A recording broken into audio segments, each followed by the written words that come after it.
Walamma tamma min hamlihi syahrani ala ashhuril aqwalil marwiyah tufiya bil madinatil munawwarati abuhu Abdullah. Ketika sempurna hamil ibunya, dalam kandungan dia, dalam kandungan ibunya 2 bulan, meninggallah bapaknya di kota Al-Madinah Al-Munawwarah. Jadi banyak orang dipengaruhi oleh bapaknya. Banyak orang dipengaruhi oleh bapaknya. Dari mulai sekolahnya, sampai nikahnya, sampai kerjanya, sampai mati pun bapaknya itu dibangkit-bangkitnya juga lagi. Bapak saya. Nah, Nabi dilepaskan Allah dari itu semua. Jadi maksud saya bukan kita jadikan anak kita ini anak yatim, bukan. Bagaimana anak-anak itu mandiri. Jadi sesungguhnya kalau ada kita melepas anak kita ke Mesir, itu sesungguhnya sama aja Quran yang dibaca di Al-Azhar Kairo dengan yang di Ketapang itu sama.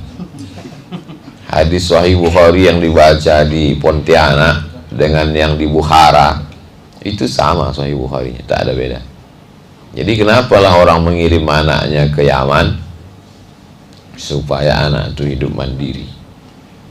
Kemandirian itu ada pada Nabi SAW.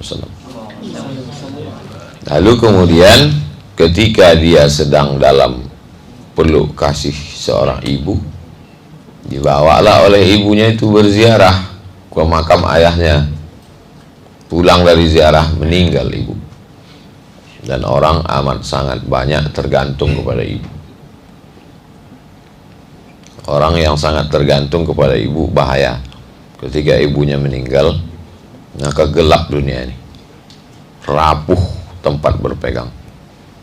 Lunak tanah itu dipijak. Seakan-akan, bahkan ada orang mempertuhankan ibunya. Jadi dia orang menyembah ibu. Karena ibu itu dia bagian dari diri ibunya. Darahnya, tulangnya, dia keluar dari badan ibunya. Seolah-olah dia dicipta oleh ibunya. Nabi SAW lepas dari 2 keterikatan. Tak terikat dengan ayah, tak terikat dengan ibu. Kemudian setelah itu dia dibesarkan oleh kakeknya, tempat bernaung. Dulu Abdul Muthalib itu punya kasur diletakkan di samping Ka'bah. Tidak ada yang berani menyentuh kasur itu sebelum Abu Thalib duduk di situ. Tapi kalau Muhammad SAW lari-lari di kasur itu, tak ada yang berani melarang. Biarkan dia, ayah dia sudah meninggal, mak dia sudah tak ada, kata Abdul Muthalib. Cucuku itu, jadi dia sangat disayang.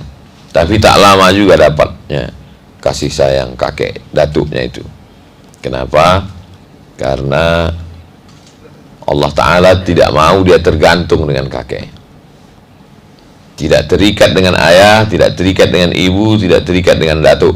Sekarang banyak anak-anak yang terikat dengan datuk dan nenek. Penyakit yang diderita orang terlalu tergantung dengan nenek adalah tidak pandai mengikat tali sepatu.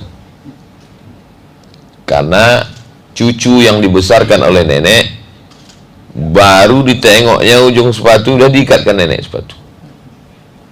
Belum berbunyi cacingnya udah disuapkan nenek nasi. Mati nenek itu, mati dia. Tak pandai dia hidup. Jadi bagaimana hidup ini kita tidak ada keterikatan dengan siapapun. Termasuk keterikatan dengan mikrofon. Ini udah mulai kecil suara mikrofon. Minta mikrofon satu lagi.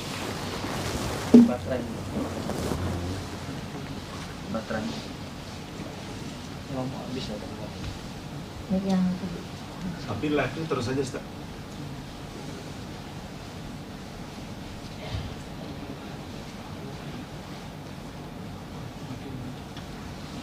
Baterai yang tadi. Jadi sholat tadi. Sholat. Mik imam.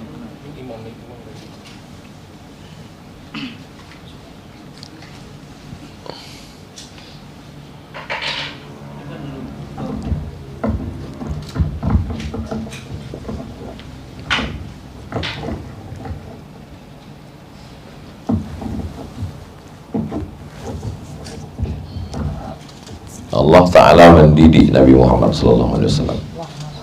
Adabani Rabbi, kata dia, Tuhan Rabb yang membentuk aku. Jadi apa yang bisa kita ambil pelajaran dari situ? Untuk menjadi berakhlak seperti Nabi Muhammad SAW, maka membentuk pribadi yang tidak dipengaruhi oleh siapapun, hanya dipengaruhi oleh Allah Subhanahu wa Ta'ala. Tidak ada intervensi manusia dalam kepalanya. Lalu kemudian dia dibesarkan diserahkan kepada Abu Talib. Abdullah tak ada, Aminah tak ada, Abdul Muttalib tak ada. Lalu kemudian di rumah Abu Talib. Abu Talib yang paling susah di antara paman-pamannya itu. Abu Talib itu yang paling banyak anaknya. Abu Talib itu punya istri namanya Fatimah. Fatimah itu tidak makan demi untuk makannya Muhammad SAW. Fatimah itu tak pakai kain, asalkan Muhammad SAW pakai kain. Itu diucapkannya dalam syair saat Fatimah meninggal. Tak makan engkau Fatimah demi aku, tak berkain engkau Fatimah demi aku. Makanya salah satu anaknya itu dia kasih nama Fatimah. Waktu menggali kubur Fatimah itu ikut dia menggali kubur Fatimah. Masuk dia ke dalam kubur Fatimah itu. Berdoa dia di dalam kubur Fatimah. Karena dia tak pernah merasakan ibu. Fatimah itu luar biasa. Kubur Fatimah itu sebelah kiri kalau kita masuk makam Baqi.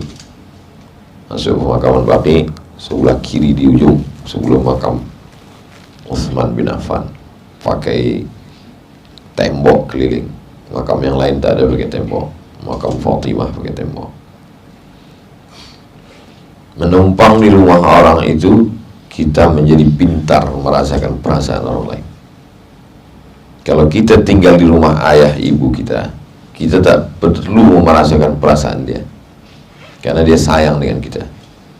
Tapi kalau kita tinggal di rumah orang, menumpang di rumah orang, jadi kalau di rumah itu ada 10, maka 10 sensor dalam diri kita tajam. Kok tahu Ustaz? Saya menumpang di rumah orang. Orang tua saya pindah ke Riau, saya menumpang di rumah orang. Berkali-kali saya menumpang di rumah orang. Begitu cara Allah mendidik saya supaya tajam sensor dalam diri saya, merasakan perasaan orang. Saya pernah tinggal di rumah orang, di rumah itu 25 orang isinya.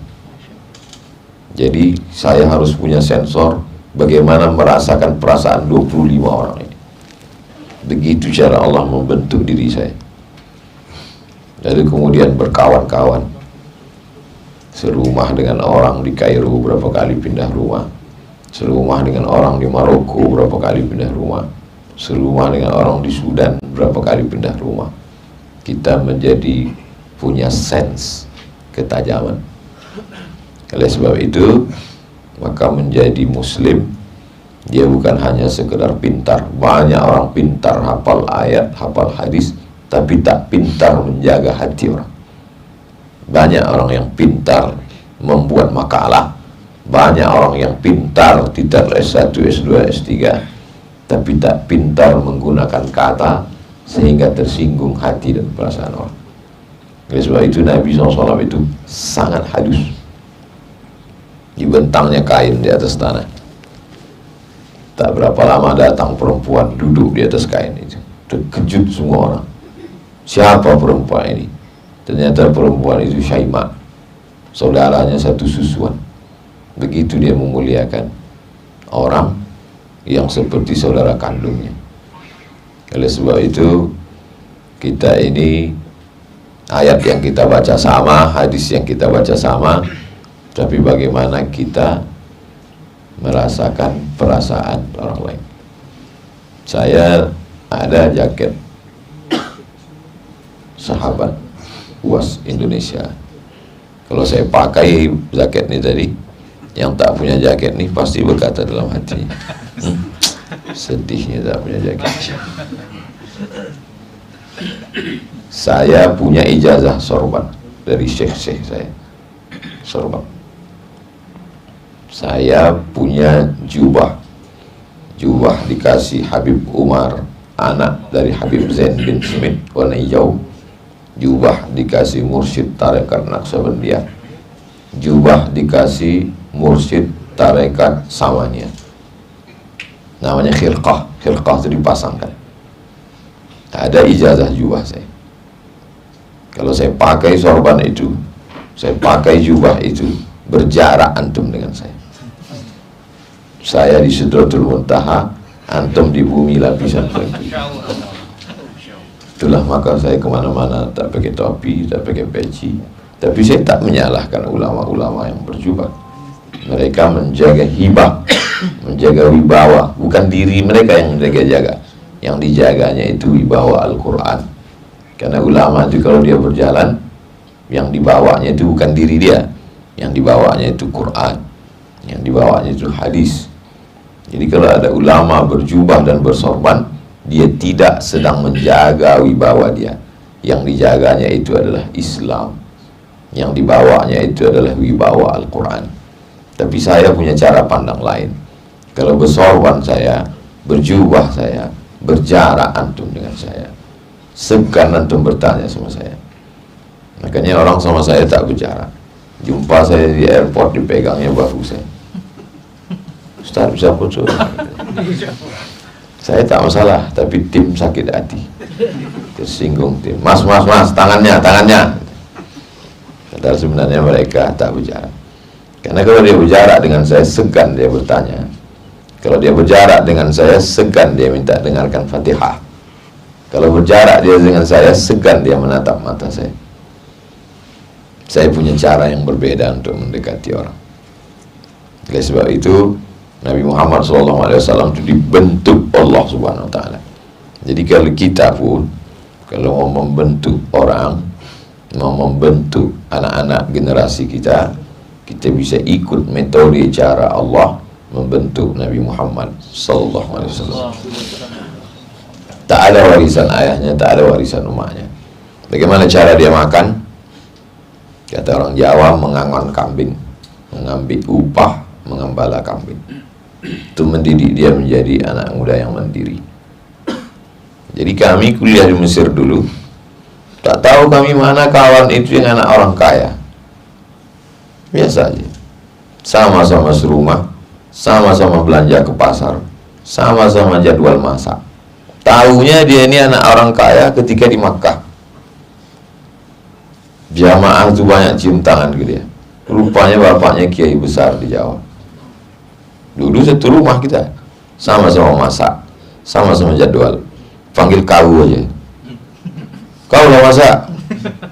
Rupanya di Jawa dia Gus, anggota IGGI, Ikatan Gus-Gus Indonesia. Cium tangan semua jemaah haji sama dia. Baru tahu kita rupanya dia anak orang besar. Apa maknanya? Kalau kita kirim anak kita itu ke pesantren, kita kirim anak kita itu sekolah jauh, maka dia menjadi mandiri seperti Nabi Muhammad SAW. Sama-sama berangkat dari Kairo, sama-sama 7 jam naik bisnya sama-sama naik kapal laut 2 hari 2 malam. Tak ada beda. Siapapun itu, sama-sama susah, sama-sama nanti di Makkah mencari kerja juga, sama-sama membawa papirus kertas dari Kairo nanti dijual di Makkah, sama-sama mendorong orang tawaf dan sa'i, mandiri. Oleh sebab itu maka anak-anak kita ini kita didik mandiri. Ini belum lagi cerita masalah jadi nabi, jadi belum. Kita didik dia bagaimana dia mandiri di hadapan manusia, di hadapan Allah, supaya dia tidak menjadi peminta-minta. Kita sekuliahkan dia, kita kasih dia mobil, kita kasih dia handphone mahal. Apa keterampilan dia? Buat proposal. Dari mulai kuliah buat proposal, sampai mati buat proposal. Kami tadi di tukang buat proposal. Seumur-umur udah 43 tahun umur saya tak pernah buat proposal. Sampai sekarang tak pernah buat proposal. Andailah saya dulu dididik buat proposal, udah berapa orang kaya di Indonesia yang saya jumpai buat proposal. Setiap jumpa saya, apa yang diingatnya? Proposal. Aku Ustaz asal nampak aku muka kau proposal lah ingat. Tertulis di kening gitu proposal. Tak pernah. Jadi kalau ayat mengatakan laqad kana lakum fi rasulillahi uswatun hasanah, dalam diri Muhammad SAW itu suri tauladan dari nol, dari kecil mandiri, from zero to hero. Nabi Musa alaihi salam hebat, ya. Kenapa tak hebat? Tinggalnya di istana Fir'aun. Fir'aun itu ayah angkat dia, anak angkat Fir'aun itu. Dibesarkan di rumah Fir'aun. Yang membesarkan dia siapa? Ketua PKK dan wanita, bini Fir'aun. Itu Musa. Musa itu hebat. Semua orang kenal sama dia. Sulaiman. Siapa yang tak kenal Sulaiman? Ayah dia King David, Daud alaihissalam, raja di raja. Yusuf alaihissalam. Siapa tak kenal Yusuf? Yusuf tinggal di mana? Di rumah Raja Mesir. Mati Raja Mesir itu, nikah dia dengan bini Raja Mesir, impoten Raja Mesir itu. Bininya muda cantik, jatuh cinta sama Yusuf alaihissalam. Dirobeknya baju Yusuf dari belakang. Akhirnya malu sendiri dia. Yusuf masuk penjara, keluar dari penjara, mati raja itu, nikah dia dengan itu. Di istana dia tinggal. Muhammad SAW enggak, berbekas bahunya di belakang. Mau diberikan mereka kasur, kata dia tidak. Tak layak itu untukku, kata dia. Dia dihormati, dimuliakan bukan karena jubahnya sutra. Dia dihormati bukan karena kursinya emas. Meleleh mata air jamaah haji, meleleh air mata jamaah umroh, melihat miniatur replika tempat tidur Nabi Muhammad SAW di museum di samping Masjid Nabawi. Kenapa Prof menangis? Begitu rupanya tempat tidur Nabi itu, Ustaz, penuh dengan kesederhanaan, tapi dunia ini dalam genggaman dia. Kenapa ibu menangis, bu? Menengok tempat tidur Nabi ini habis rial belanja udah kosong. Kata jamaah yang tak terlalu peduli dia dengan tempat tidur Nabi itu. Objek yang dilihat bisa sama, tapi lain perenungan orang melihat Nabi Muhammad SAW. Akhirnya menikah dengan perempuan yang kaya raya, Khadijah. Bukan dia mau, Khadijah itu yang tertarik karena dagangannya banyak laku. Apa maknanya? Mandiri. Nabi itu bisnismen, ada usaha. Kasbur rajul biadihi, berusaha dengan tangan sendiri. Orang kalau tidak punya usaha, dia akan makan dari agamanya. Sebab itu ulama-ulama itu punya usaha. Imam Al-Qushairi, Imam Abul Hasan Asy-Syazili, mursyid tarekat Syaziliyah, ada usaha dagang. Imam Junaid punya toko. Imam Junaid itu punya toko. Pagi pergi dia ke toko, dibukanya tokonya. Kalau ada pembeli, dia layani. Kalau tak ada pembeli, dia salat sunat. Salat sunat, udah 400 rakaat, tutup, pulang ke rumah. Supaya nanti di akhirat ditanya Allah, apa usahamu? Mesti punya usaha. Masalah rezeki tidak datang dari usaha itu hanya untuk supaya bisa menjawab di akhirat, apa usaha. Bukalah usaha. Saya tidak cerita karena Imam Junaid toko lalu semua punya toko. Nah, kalau semua punya toko, siapa yang mengurus tanah? Siapa yang mengurus karet? Siapa yang mengurus keramba ikan? Siapa yang mengurus batu akik? Ini masing-masing kita punya usaha.